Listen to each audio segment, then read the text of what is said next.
since I moved to Slab City. I moved here, well actually I came here to do a 2-month trial before officially moving here to Slab City.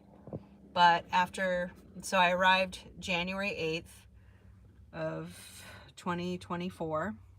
I arrived at the hot spring, the Slab City hot spring, and serendipitously met up with the person that I shared camp with for my first month here in Slab City. If you're watching, hi, you know who you are.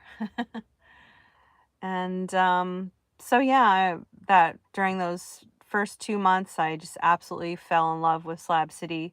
I had been wanting to move here for 4 years, literally since the pandemic hit. So for me, it was just like, wow, I finally did it. I finally broke free from, you know, the 9 to 5, which I was trying to be successful at again, once again. And after I lost that last job back in February of 2022, I decided this is my chance. I'm done. I am done with society and the insanity. Lately, I've been hearing the term the Matrix, that we're in the Matrix. And escaping the Matrix is very difficult to do. So, and indeed it has been.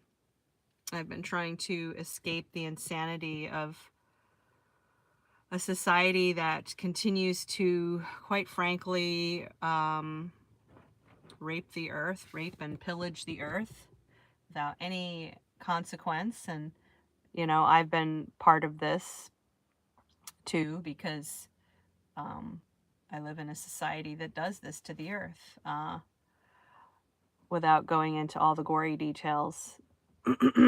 So, yeah, I'm on a quest to deconstruct and leave the matrix of the maddening crowd. The Madding Crowd. That's actually a movie I should watch. It's a English drama. The Madding Crowd. I used to thought the name of it was The Maddening Crowd, but no, it's The Madding Crowd. So, yeah. So what have I learned over this last year? That Slab City is definitely no utopia. Wherever there are humans from an unhealthy society, where we congregate, you will see the same types of psychosis and, you know, psychological trauma that so many people suffer. So many, you know, part of human existence seems to be suffering and struggle. It's like, and then, you know, but it's not all gloom and doom. There's a lot of highs too. There's a lot of lows. It's like, you know, roller coaster. You know, we're all familiar with that whole saying, that analogy of life is like a roller coaster. So lately I have been carefully, well, not carefully following, but definitely keeping my eye on the work of Robin Greenfield. So this is a white man in his late 30s that has been doing some very radical experiments with his life. So when he was a young man, his whole goal in life was to be a millionaire. But in 2011, when he awoke, for some reason, there was just this, he realized that he had awakened in the matrix. That the practices of the United States in particular, like, so how does he put it? The United States holds 5% of the human population, but yet we use up 25% of the planet's resources. That's incredibly significant. So I don't know that that necessarily means that that we use most of the research. You know, there's other no, we use 25%. So the rest of that 75%, you know, is divided up among the rest of the globe. So I'm not sure what the leading, what country leads in using all the resources, but I'm guessing it's one of the larger countries that have, you know, billions of people, for example. So yeah, I feel like I'm continuing to unfold in the great awakening that a lot of people are experiencing, not just myself. Probably many of you viewing my channel are on a quest and searching for answers, solutions to escaping, you know, the things that we see that we so much want to escape. You know, lately I've been thinking, if I just had enough money to live the rest of my life and I did not have to work for anyone or anything, didn't even have to work online to make money, that I could just be happy and just travel. But not necessarily true. You know, there are people that have all the money that they need, never have to work again, and they are some of the most miserable people on the planet. So yeah, I mean, I can honestly say that I am happy. I am proud of myself for breaking free of 9 to 5. I work 16 hours a week, and because I don't pay rent, but I do have to upkeep this baby. But it's a lot easier upkeeping this baby by not having to pay rent. So in my previous situation, I didn't have to pay rent, but I did contribute to utilities. But I always felt kind of guilty about that. And also, I didn't like living in a house. I don't want to do that anymore. I don't want to live a conventional life. I want to live, I've been saying for so many years that I want to live in harmony with the earth. And oh my, how extremely difficult that seems to be. Hello, Mojave Pocahontas. Oh, that's the infinity sign. Cool.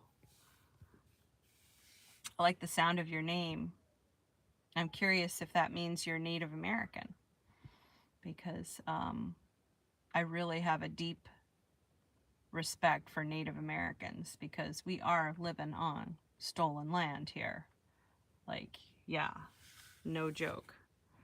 So Robin Greenfield, I had started to tell you about, has been one of my biggest inspirers as of late, because he lives the life truly living in harmony with the earth as much as he possibly can. And even he finds it difficult to live without plastic. You know, he's about to enter into a very deep experiment where he's going to give away. So he's walked from Vancouver, Canada, and he's getting closer and closer to his destination, which is going to be LA. And that's not too far from Slab City. So I am considering meeting up with Robin Greenfield and other people that are following his work as well. So when he gets to LA, so he's literally been walking thousands of miles with a baby buggy with all of his possessions in the baby buggy. He doesn't have any storage units. Like, he carries like these glass jars that hold his food so that he can get away from plastic and microplastics. He lives out of a tent. He makes his own shoes. He uses clothing and makes his own clothing from natural fibers. So really, like, pretty extraordinary.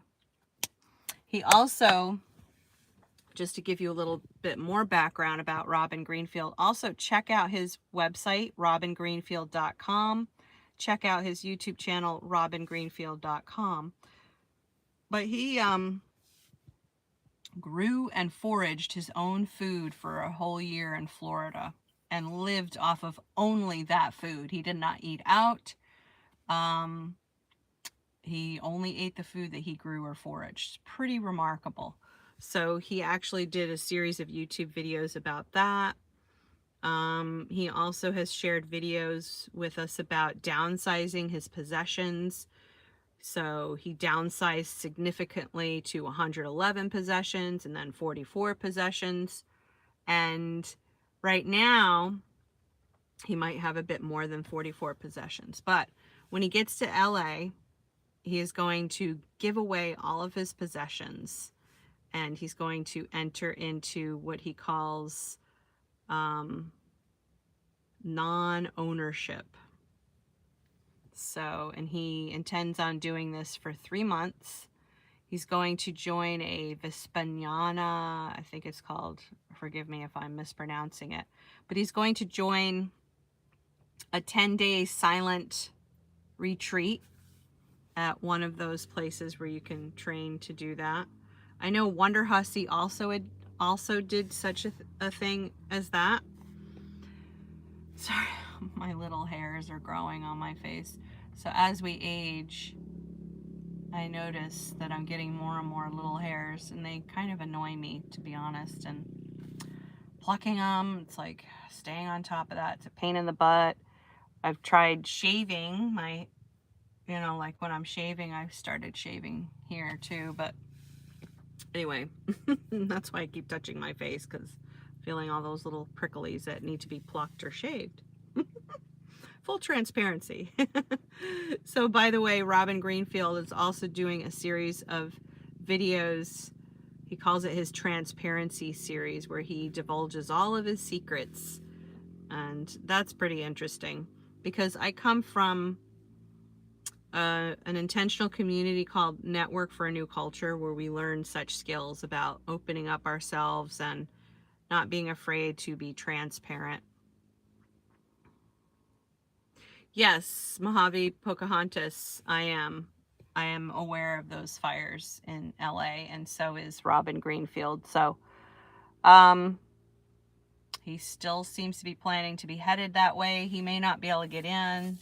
I'm sure he'll have to modify his plans if they don't have those fires taken care of. I also think that he's not in the LA area yet, so it's going to be a few weeks, I think, before he gets there. But I know firefighters are fighting day and night. Yes, God bless. Thank you. So, yeah, that's pretty radical, and insanely, like, so LA has these fires. I think there's like a series of them. And it started up when the Santa Ana winds came in. We've been experiencing some of those winds, but they've only been like up to 45-mile-per-hour gusts. Minimal damage. I had a board that flew off my shade structure. That was like the most damage I suffered. But there are people, but fires started up because they were experiencing insane winds, like, I don't know, 100-mile-per-hour winds or something. And so sparks were flying everywhere, and that's how the fires started. So people are losing their homes. I know last I checked, 5 people had died. There's just millions and millions of people. 100,000 people have had to be evacuated. It's just a big, insane mess. Let me tell you, the United States and globally is just, we're getting pummeled by Mother Nature. You know, I don't know what to say about that, you know. How did we live before modern society, you know? How did we live? How did we deal with, humans have always had to deal with nature's fury. So it's not like just because we're in the digital, just because the industrial age and the digital age have raped the earth of her resources doesn't mean that when we lived in more harmony with the earth that we didn't suffer and struggle, you know. because people didn't have vehicles. I mean, to get away from tornadoes and hurricanes and whatnot. So I don't know. I don't know what to think of all this. It's just part of human struggle. Makes me wonder what is on the other side of all this. I hope it's better. Because we don't get much time here on Earth. You know, 70, 80, 90, 100 years tops is like a drop in the bucket compared to the vastness outside of time and space. So, yeah, I want to enjoy more of life, so I'm working less. And what I have been focusing on lately, let me show you, purging. So I emptied that entire credenza, threw out all the contents in it. I'll be burning the contents, and I digitized everything and saved it in the cloud. Now I'm going to start going through all of my photographs. I have VHS tapes. I don't know what I'm going to do with those because I don't have a way to get the content off of them. To digitize, I'd have to, I don't know, find somebody that, yeah, it's just a pain. So this is the last of my photographs. I've got things from my grandparents in there. Some of my grandmother's like old photographs from the 1800s when she was a girl. And so right now what I'm doing is I'm just doing a deep purge in my van. Still doesn't look like it still looks super cluttered, but honestly that's a food bag. That's alcohol to help me clean. I have a tote in the front with food in it, and I have my fridge. I have some clothes there. I have greatly gotten rid of a lot of clothes, donated to them to fellow slabbers. More clothes here. I've purged out my drawers. I have purged under my bed. So yeah, I'm purging layers of my life. It's like I'm on an excavation mission. It's a lot of work. Like over the last years, hey, you do what you want. I'm going to do what I want with my life, okay? Really what you're doing is you're talking to yourself when you say don't purge. When you give someone a command, it's because you don't want to do that, but I do. I'm not sure how far I'm going to go with my purging expedition here, but I'm just going to keep going, you know? I am very inspired by Robin Greenfield just giving away all his possessions, but I'm not quite there yet. I'm not ready to give up my digital devices, my phone and my computer. He's going to be giving his computer away. It's like, oh my goodness. Like, wow. So, but he does clarify that it's an experiment. So there are certain things that Robin wants to continue doing, and that will unfold as he goes.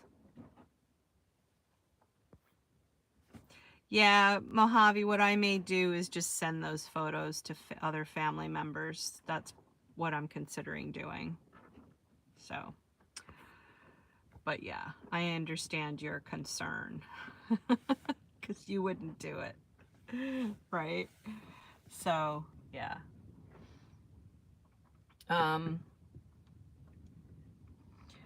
So yeah, that is like my 1 year update. And hey, if you want to support this channel, I have super chat, super stickers. Check those out. I also have my Ko-fi community, which is the equivalent of Patreon. I prefer Ko-fi because we get to keep most of our earnings, unlike Patreon, which charges like I don't know, a percentage for every donation or membership that people pay into. So Ko-fi is lets the creators keep their earnings, you know, except for the you know, the usual credit card stuff charges. Jonathan's asking, how is your priority bike working out? Are they all that? Yeah, it's pretty awesome. It's really lightweight. I love riding it. I ride it to work. I ride it around Slab City. Actually, one thing I need to do, I haven't been riding it lately because I've been riding my van all over the place because I like to camp out of my van. I like to have my stuff with me. So I haven't been riding the bike as much, but I definitely will be for sure. So I need to hose down the carbon belt. So for those of you who don't know, Priority Bicycle sells these really incredible bikes that have what's called a carbon belt drive. So instead of that clunky chain that most of us are used to seeing, they have a carbon belt, which is similar to what is used in Porsches. And it's a much cleaner technology. They last 3 times as long as regular chains on bicycles. They're easier to clean. They're easier to maintain. Pinion, yeah, yes. It's a closed gearbox. So I did do some upgrades, like I put in a new seat because the seat that it comes with was not comfortable at all. So I got, like, at Walmart, there was like this Italian gel seat that's like super cushy and comfy, and I like to be comfortable. Yes. So moving forward, I plan on being in Slab City at least another year.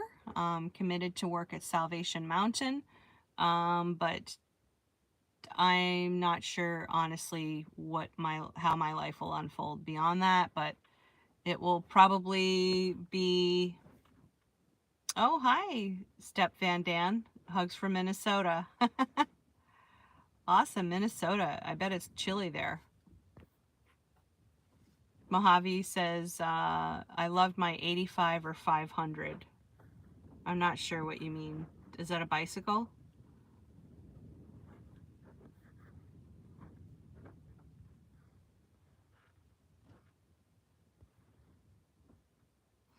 Right. Oh, and Mojave, I meant to add that, yeah, I've been digitizing all of my photos and documents, so I'm not just throwing things out before I record them.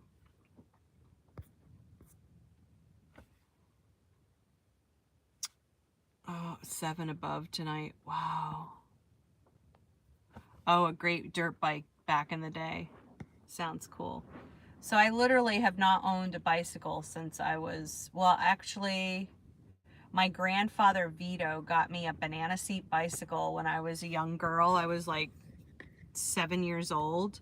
But my mother, she did not teach me to ride the bike. We never even took the bike outside of the apartment.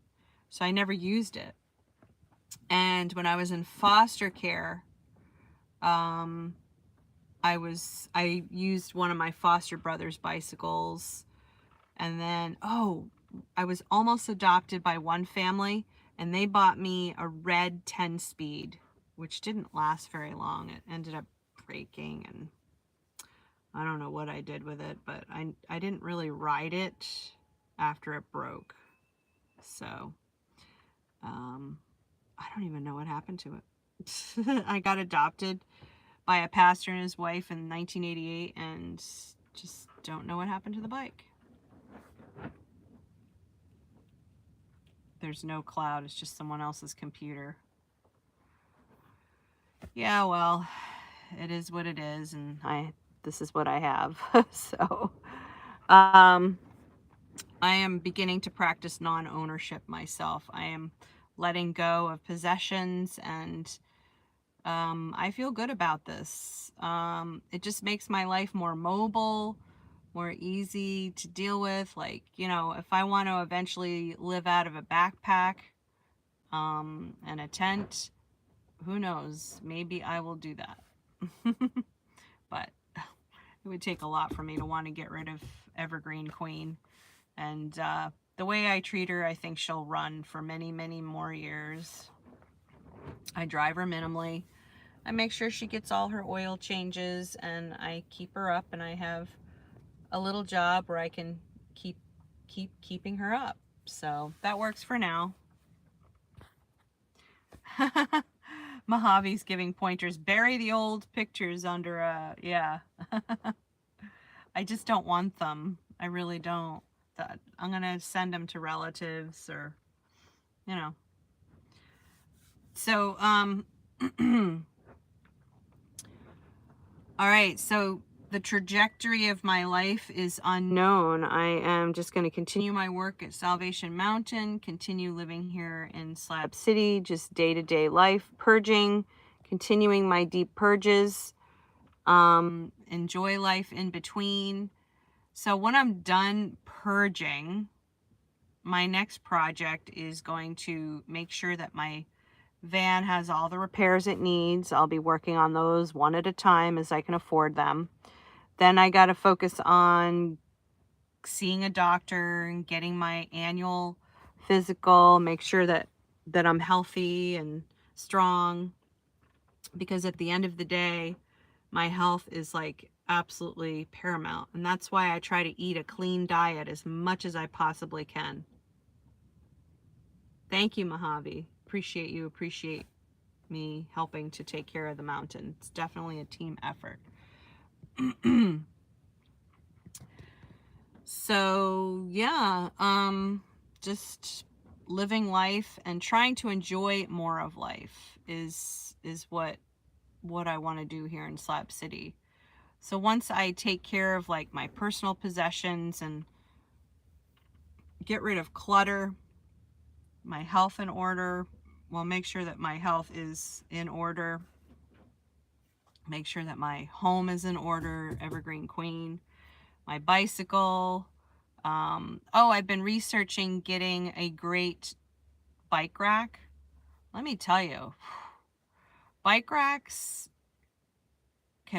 are really difficult. Like, they're either just pieces of junk that don't last, or they're super heavy and very bulky and really cumbersome to deal with. You know, those are like kind of the categories of bike racks. So I did some deep research over, I don't know, a week. I finally found a company called Quicker Stuff. Quick, the word, it's Q-U-I-K-R. They left the C out of the word quick. Quicker Stuff. So if you look them up, check out their bike racks in case that's a need of yours. Yeah, they're expensive. You know, they're $600. But, you know, for a good, decent, long-lasting bike rack, you just have to expect to drop some coin.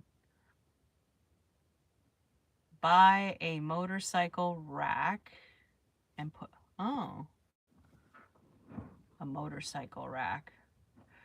Why a motorcycle rack? Is that something that'll last longer and be more durable? And is it a cheaper option? I haven't even considered that. I'm going to check into that. Also, it needs to fit on the back of my van hitch. It's the 2-inch hitch, the little square 2-inch. Can you suggest a make and model? I'll look into that. Wow, yeah, that's total news to me. Oh, yeah, a tow hitch. So the motorcycle hitch would fit that? I think you're saying it. You're indicating that it does. Okay. I wonder if it's cheaper too. So I want long lasting, and of course I'd love to save a bunch of money. If I can skip out on spending $600 plus the locks. Oh, they are heavy. Yeah. Quicker Stuff has a lightweight rack. It only weighs 30 pounds. They're built to last. They have locks.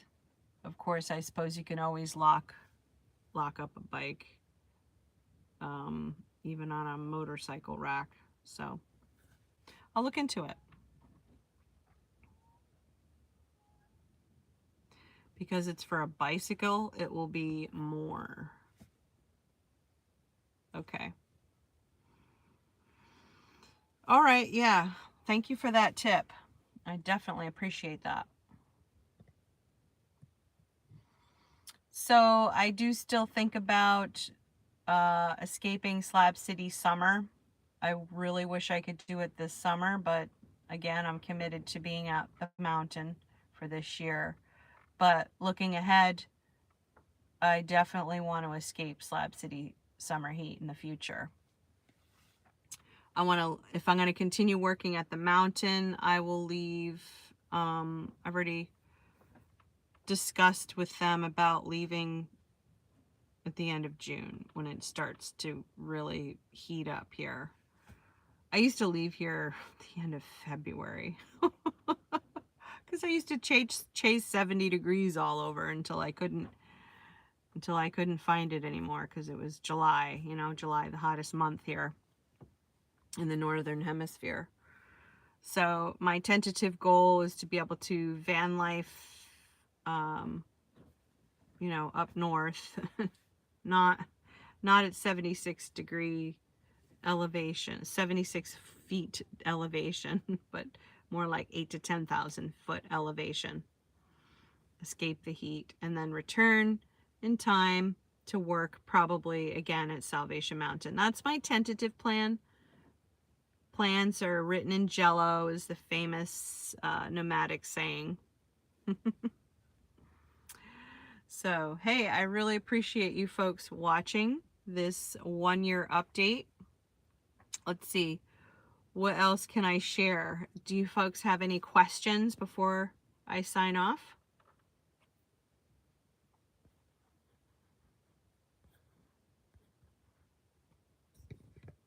Yes, I need to look into a motorcycle rack, like a lightweight one. That was another reason I wanted to go with Quicker Stuff, is because their bike racks are literally, there's no maintenance, there's no tools to set it up. You just plug and play. Yeah. So another good reason to go with that. I'm not really, they make them lightweight. How about, can I just like put it into my hitch without having to assemble? It's not like I can't assemble stuff, I just prefer not to. So, all right, folks, stay tuned. Dirt bike doesn't mean the equipment is heavy. Okay, cool. Stay tuned for my next live stream coming up. Appreciate your time. Thank you for watching. Please give me a thumbs up. It really helps this channel. Also, check out my community. I've been leaving weekly posts with photos. Okay, cool, Mojave. Thank you. Really appreciate the tip. I think I'll research motorcycle racks when I get off here. So tomorrow, I will be working, and thank goodness the winds are going to be dying down tomorrow. So, and then we work on Salvation Mountain on Friday. We do restoration work. So stay tuned for those videos, as I've been posting videos about the restoration work. And go ahead and check out my Ko-fi community, link in the description, and also my merch shop. My merch shop is with T-Mill, which is a sustainable company. I absolutely love their merch, and the quality is there, and they care about the earth. So yes, thank you for watching, and I'll see you in the next video. You're most welcome, Mojave. Bye for now.